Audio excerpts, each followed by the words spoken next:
اعوذ باللہ من الشیطان الرجیم بسم اللہ الرحمن الرحیم۔ ناظرین السلام علیکم ورحمۃ اللہ وبرکاتہ۔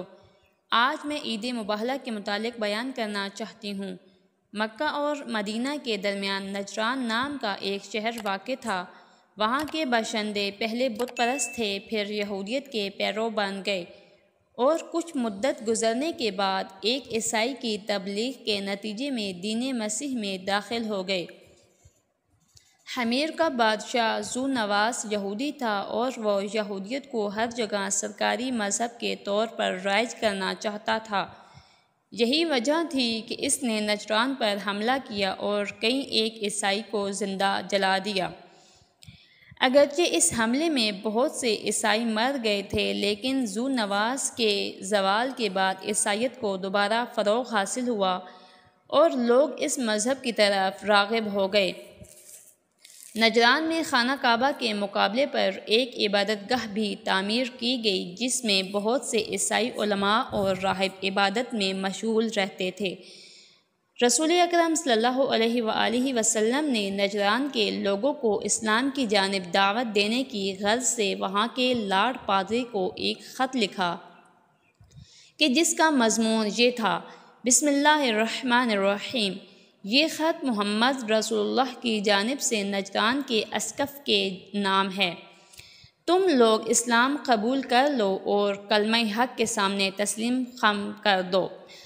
اگر تم ایسا کرو تو میں تمہارے سامنے اس خدا کی حمد کرتا ہوں جو حضرت ابراہیم علیہ السلام، حضرت اسحاق اور حضرت یعقوب کا خدا ہے۔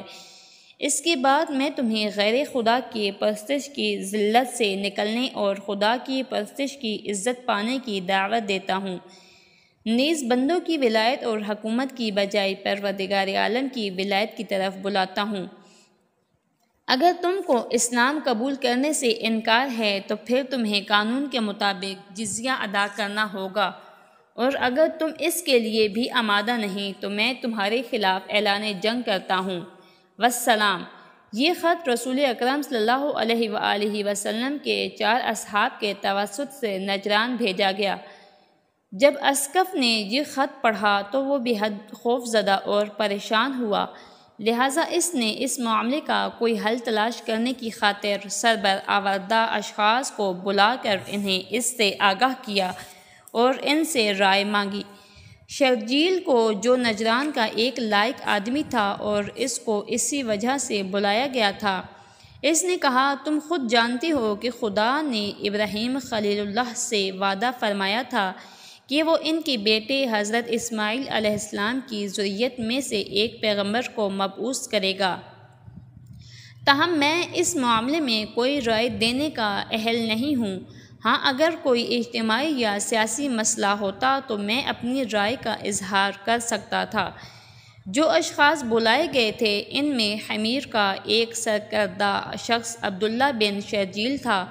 اس نے بھی اپنے آپ کو نبوت اور رسالت کے بارے میں کوئی رائے دینے کا اہل نہ سمجھا اور کہا: میں تمہیں دنیاوی اور اجتماعی امور کے معاملے میں کوئی مشورہ دے سکتا ہوں، لیکن نبوت کے معاملات کا مجھے کوئی خاص علم نہیں ہے۔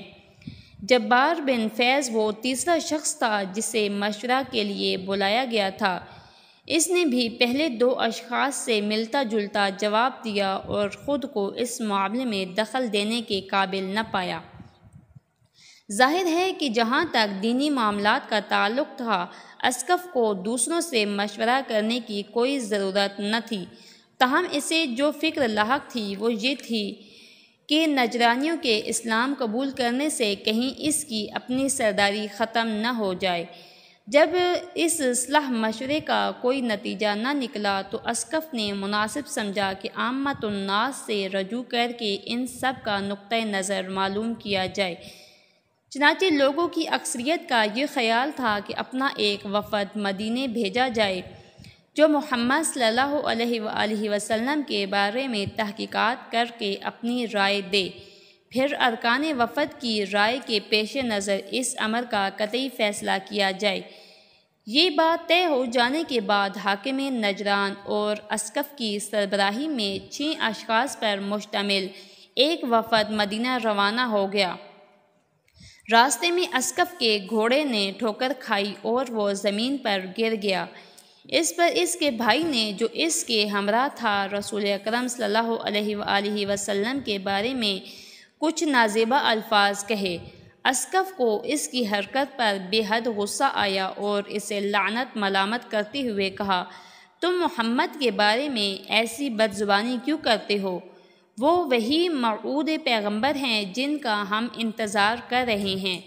اس کے بھائی نے کہا، اگر یہ بات ہے تو تم ان کی تصدیق کیوں نہیں کرتے اور مسلمان کیوں نہیں ہو جاتے؟ اسقف نے جواب دیا، یہ تمام مال و دولت اور خدم و حشم ہمیں عیسائیوں نے دیا ہے اور وہ مسلمان ہونے پر راضی نہیں ہیں۔ اگر ہم اسلام کے پیرو بن جائیں تو ان تمام فوائد اور مراعات سے محروم ہو جائیں گے۔ اس بات نے اسقف کے بھائی کو بہت متاثر کیا اور جب وہ رسول اکرم صلی اللہ علیہ وآلہ وسلم کی خدمت میں حاضر ہوا تو وہ مسلمان ہو گیا۔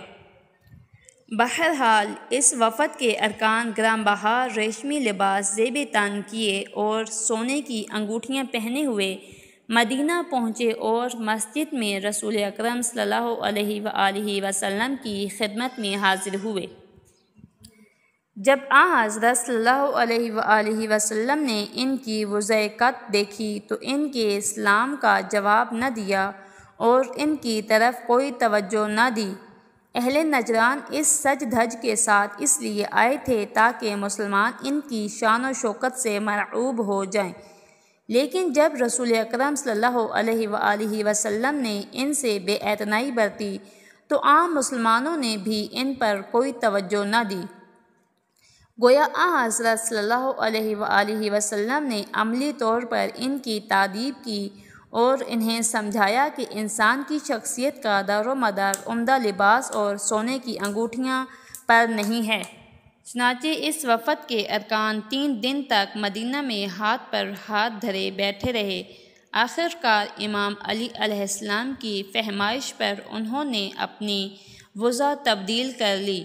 انہوں نے معمولی کپڑے پہن لیے، زیورات اتار دیے اور پھر رسول اکرم صلی اللہ علیہ وآلہ وسلم کی خدمت میں حاضر ہوئے۔ تب حضرت صلی اللہ علیہ وآلہ وسلم نے ان کی پذیرائی کی اور ان سے گفتگو شروع کر دی۔ نجرانیوں نے رسول اکرم صلی اللہ علیہ وآلہ وسلم سے اپنی گفتگو کے آغاز میں یہ سوال کیا، آپ ہمیں کس چیز کی طرف دعوت دیتے ہیں؟ رسول اکرم صلی اللہ علیہ وآلہ وسلم نے فرمایا، میں تمہیں خدائے واحد پر ایمان لانے کی دعوت دیتا ہوں جس کا کوئی شریک اور مثل نہیں ہے۔ میں تمہیں آگاہ کرتا ہوں کہ میں اس کا نبی اور رسول ہوں، نیز میں تمہیں اس بات کی طرف توجہ دلاتا ہوں کہ حضرت عیسیٰ اللہ کے بندے اور اس کی مخلوق ہیں۔ انہوں نے کہا، اگر واقعی حضرت عیسیٰ خدا کے بندے ہیں اور اس کے بیٹے نہیں ہیں تو پھر ان کا باپ کون ہے؟ حضرت صلی اللہ علیہ وآلہ وسلم نے وحی کے مطابق فرمایا، تم لوگ حضرت آدم علیہ السلام کے بارے میں کیا عقیدہ رکھتے ہو؟ کیا وہ خدا کے بندے اور مخلوق تھے یا نہیں؟ انہوں نے کہا، ہاں وہ خدا کے بندے تھے۔ تب حضرت صلی اللہ علیہ وآلہ وسلم نے پوچھا، ان کا باپ کون تھا؟ اس پر عیسائی حیران رہ گئے کہ اس سوال کا کیا جواب دیں۔ اس پر رسول اکرم صلی اللہ علیہ وآلہ وسلم نے انہیں یہ آیت پڑھ کر سنائی، خدا کے نزدیک عیسیٰ کی حالت آدم جیسی ہے کہ ان کو مٹی سے بنایا اور کہا کہ ہو جا تو وہ انسان ہو گئے۔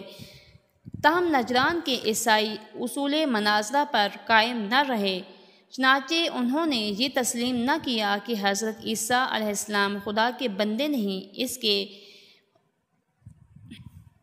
بیٹے ہیں۔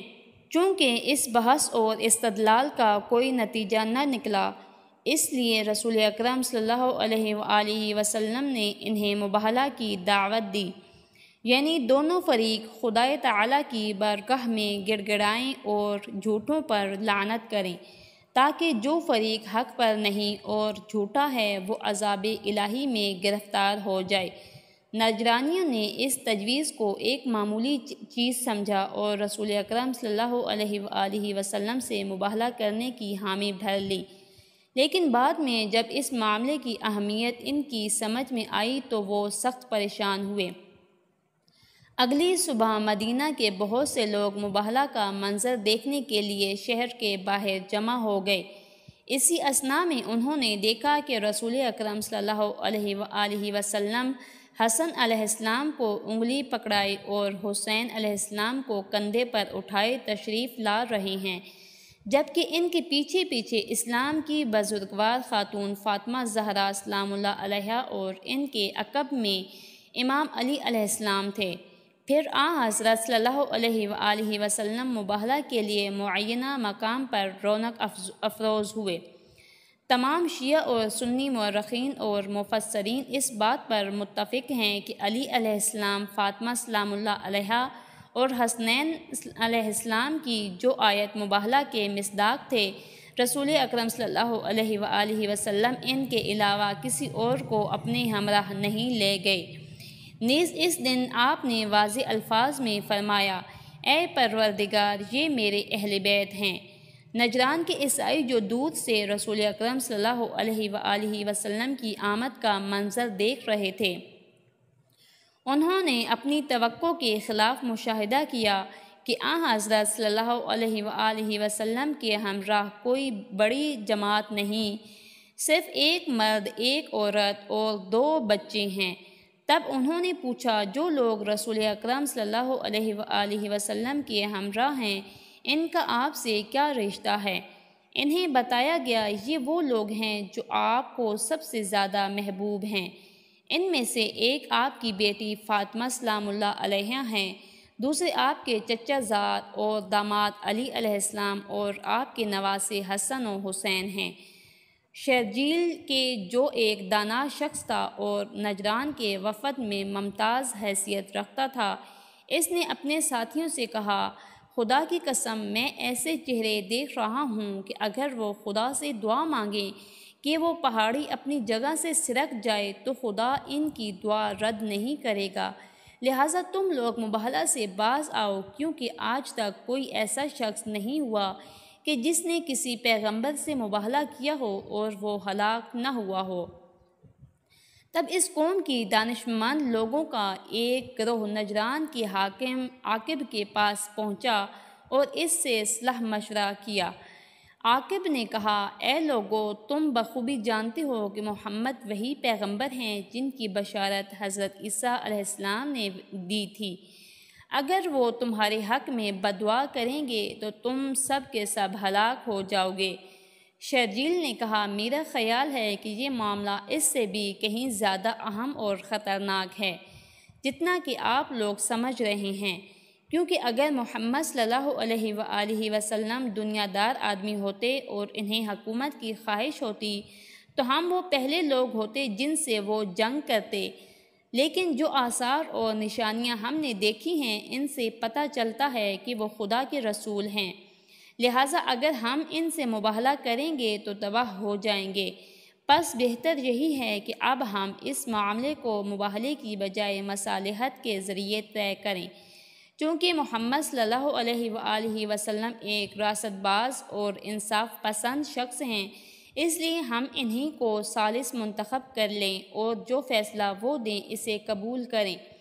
چنانچہ حاضرین جلسہ نے شرجیل کی رائے سے اتفاق کیا اور رسول اکرم صلی اللہ علیہ وآلہ وسلم کو پیغام بھجوایا کہ آپ سے مباہلہ ہم نہیں فرمائیں گے، اس کی بجائے آپ فریقین کی طرف سے ثالث کے فرائض انجام دیتے ہوئے مصالحت کرا دیں۔ اس مرحلے پر رسول اکرم صلی اللہ علیہ وآلہ وسلم نے ان کی یہ تجویز قبول فرما لی اور پھر امام علی علیہ السلام کے ہاتھوں ایک صلح نامہ لکھوایا جس میں نجرانیوں پر اتنا سالانہ جزیہ عائد کیا گیا کہ جسے وہ بآسانی ادا کر سکیں، اور یوں یہ معاملہ اپنے اختتام کو پہنچا۔ وما علینا الا البلاغ المبین۔